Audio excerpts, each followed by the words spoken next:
qaar ka mid ah dadkii ku dhaawacmay qaraxii 18 bishan Janaayo ka dhacay fariisin ciidamada dawladda ku lahaayeen wadada isku xirta Muqdisho iyo Afgooye gaar ahaan meel u dhow isgooska laga galo degmada Afgooye ee lagu magacaabo Boodboodka ayaa maanta loo qaaday wadanka Turkiga. Dadkan loo qaaday dalka Turkiga ayaa ahaa kuwii qabay dhaawacyada halista waxaana tirada guud ee dhaawacyadan lagu sheegay 9 ruux oo kala ahaa 6 Soomaali ah oo isugu jirtay askartii ku sugnayd goobta qaraxa la eegtay waxaana ku jiray taliye ku-xigeenkii ciidamada haramcadka ee ilaalada ka ahaa wadadan iyo dad shacab ahaa halka 3 kalena ay yihiin muwaadiniin u dhalatay dalka Turkiga kuwaas oo kamid ahaa shaqaalihii dhismaha ka waday wadada isku xirta Muqdisho iyo Afgooye. Safiirka dawladda Turkiga u fadhiya Soomaaliya Mahmed Yilmaz ayaa warbaahinta uga warbixiyay dhaawacyadan ay maanta dawladda Turkiga qaaday. 9 tane yaralımız var. Bunlardan 3'ü Türk, 6'sı Somali vatandaşı. Onlar inşallah ilk tıbbi müdahale burada yapıldı. Daha ileri sağlık hizmetlerini almaları için Türkiye'ye gönderiyoruz. waxaa jiro 9 dhaawac oo 3 ka mid ah yihiin muwaadiniin Turki ah 6 ka mid ah yihiin Soomaali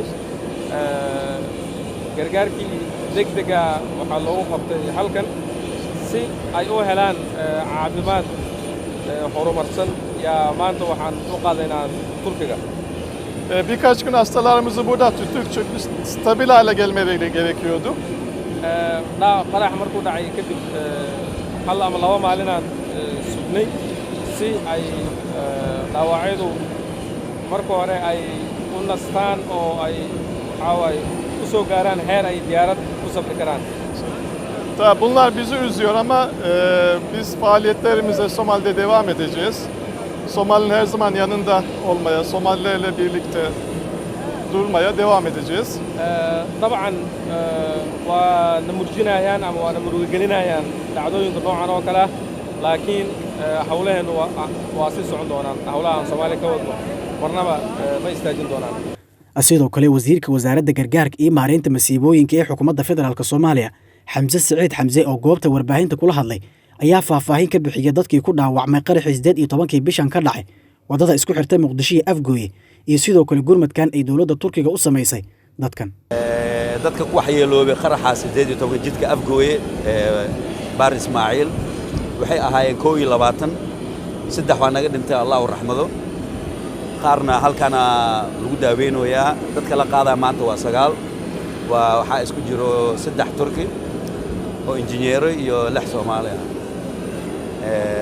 runtii waxaan rabnaa in mahad gaar ah u jeediyo dawladda Turkiga oo noo soo gurmaday marka labaad saddex maalmood gudahooda kii 28 December 2019 iyo maanta mashruucan runta wuu socon doonaa haddii la yiraahdo dhacdaana waxna u dhimi doonta xiriirka labada dawladood anaga iyo walaaleena Turkiga wuu sii xoogsanayaa mar waana ka xunna waxyaabaas dhacayna waa maqaadir min Allah way dadaalayna oo dadkaana garab taagan ilaahay wuxuu rajaynayaa dadkaan la qaadin meesha soo buskooda ayagoo nabadina wada ku soo noqon.